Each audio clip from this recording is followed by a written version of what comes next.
এখানে এক লোক স্লিপ পাঠাইছে, আপনি কোন দিন কোন জায়গায় বসবেন সিলেটের আমির জনাব আব্দুল মালেক সাহেবের সাথে। এটা কিসের আমির? লামাযহাবীদের।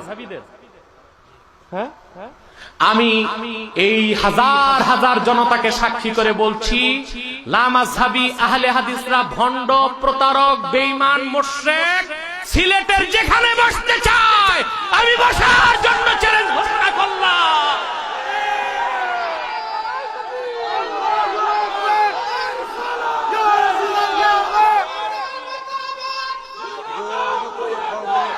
যদি যদি যদি এই আমির আমার সাথে বসতে রাজি না হয়, জুতা দিয়ে পিটায় তাকে বাংলাদেশের সীমানা পার করে দেওয়া হবে।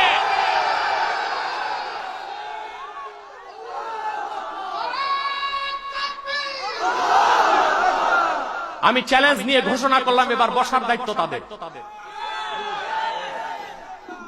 বসো তোমরা সব। প্রিয় সুধী, যে কথা বলছিলাম, দেখছেন লামাযহাবীরা এখন কতটুক বেড়ে গেছে, বসতে চায়। বহুত জায়গায় আমার থেকে পালাইছে। এখন না, আমার যখন ঠিক মতো দাঁড়িয়ে উঠে নাই তখন আমার থেকে পালাইছে। আপনারা ইউটিউব খুলে দেখেন, 2012 সালে গৌরীপুরে তারা বহসের চ্যালেঞ্জ করেছিল, আমি গিয়েছিলাম। তাদের যত বড় মৌলবী আছে, আসাদুল্লাহ, গজবুতুল্লাহ, লানুতুল্লাহ, এই সবগুলো নাম দিছিল। আমি যখন গেলাম একটাও নাই, সব পালাইছে। লামাযহাবীরাও বাড়িঘর ছেড়ে শ্বশুর বাড়ি ভাগছে। এবার চ্যালেঞ্জ তো করছে, আমি তো নিলাম, বসান। আমার শিডিউল সব প্রোগ্রাম ক্যান্সেল করে আমি আসবো।